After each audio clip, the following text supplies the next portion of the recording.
시작해 주세요.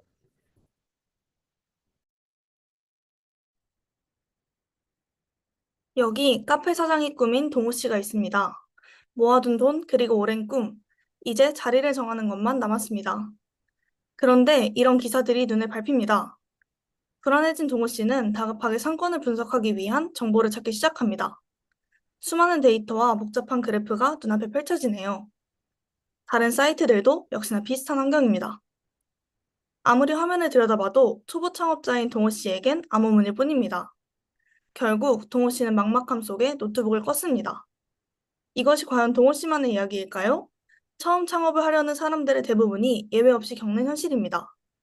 흩어진 데이터를 모으고 누구나 이해할 수 있는 형태로 내 사업 아이템이 어느 곳에서 성공할지 알 수 있다면 어떨까요? 과거를 넘어 상권의 미래를 보다. 필드 오브뷰 포브를 소개하겠습니다. 검색창에 임대료 300만 원 카페라고 입력해 보겠습니다. 예산에 맞는 상권들이 나오는데요. 그중 가장 점수가 높은 양재역, 신용한역, 불광역이 궁금하네요. 양재역의 종합점수는 90점, 생존율은 89%로 예측되고 있습니다. 이 상권은 주로 평일 오전 시간대에 붐비는 것처럼 보이네요. 매출 또한 평일이 높고 주로 30대가 이 상권을 이용하는 것을 볼 수 있습니다. 임대료는 미터 제곱당 4만 3천 원 정도로 예측되네요. 양재역 상권이 마음에 드는데 즐겨찾기에 추가해 보도록 하겠습니다. 신용산역, 불광역도 상세 분석 내용을 살펴보도록 하겠습니다. 모두 괜찮아 보이네요. 세 곳을 비교하기 위해 상권 비교를 눌러보겠습니다. 즐겨찾기에 저장한 상권 3곳을 추가하겠습니다. 양지역의 종합점수와 생존율은 높지만 불광역이 유동인구가 가장 많네요. 두 상권을 1대1로 비교하여 내 가게와 분위기를 볼 수 있는 시뮬레이션을 실행해 볼까요? 내 가게가 잘 됐을 때인 최상의 시나리오와 반대의 상황인 최악의 시나리오까지 볼 수 있습니다.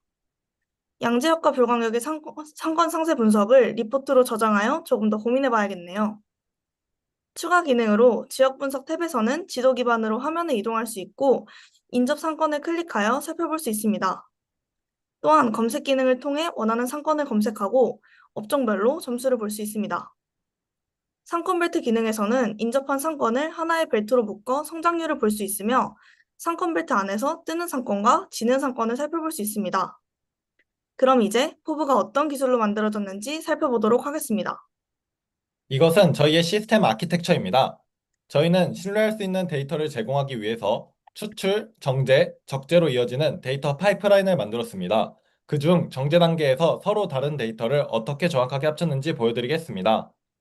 정제 단계에서는 여러 곳에서 가져온 데이터를 하나로 합칩니다. 그런데 데이터끼리 합치기 위해선 먼저 두 데이터 간의 접점을 찾아야 합니다. 두 데이터를 연결할 접점이 이름뿐이라 이를 기준으로 묶을 수밖에 없습니다. 그런데 이름만 보고 합치면 위험합니다. 화면과 같이 서로 다른 지역임에도 불구하고 이름이 같기 때문에 같은 상권으로 인식합니다. 그래서 두 데이터가 같은 행정구역을 가리키는지 먼저 확인합니다. 같은 행정구역 안에서만 비교하는 거죠. 지역을 특정한 이후 첫 번째 단계는 화면과 같이 글자가 완전히 똑같은 상권끼리 묶었습니다. 이 완전 일치로 1650개의 상권 중 16%만이 매칭되었습니다. 두 번째 단계는 부분 포함입니다. 광화문과 광화문역처럼 한쪽 이름이 다른 곳에 포함되어 있다면 같은 곳으로 봤습니다. 이 과정에서 매칭률이 16%에서 70%로 향상되었습니다. 세 번째 단계는 복합명 처리입니다. 신촌, 이대처럼 슬래시로 묶인 이름은 쪼개서 각각 신촌역, 이대역으로 매칭하였습니다. 이 과정에서 매칭률이 70%에서 81%로 향상되었습니다. 마지막 단계는 유사도입니다. 서초대로와 서초역처럼 기존 단계에서 매칭되지 못한 이름은 두 글자씩 쪼개서 겹치는 비율을 구했습니다. 예를 들어 서초, 초대처럼 두 글자 단위로 조각내어 유사도를 계산하고 기준값을 충족하면 후보군으로 등록하였습니다.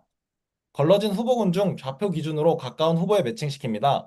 서초대로 같은 경우 후보가 각각 252m, 368m, 950m 떨어져 있어 그중 가장 가까운 서초역과 매칭시켰습니다. 완전일치, 부분 포함, 복합명, 유사도, 그리고 좌표 기반 매칭까지 처음 28%에 머물던 매칭률을 88%까지 끌어올렸습니다. 이름이 제각각인 데이터를 사람이 하나하나 확인하지 않고도 정확하게 하나의 상권으로 붙일 수 있게 된 것입니다. 이러한 데이터들을 사용자의 요청이 올 때마다 계산하게 된다면 어떻게 될까요?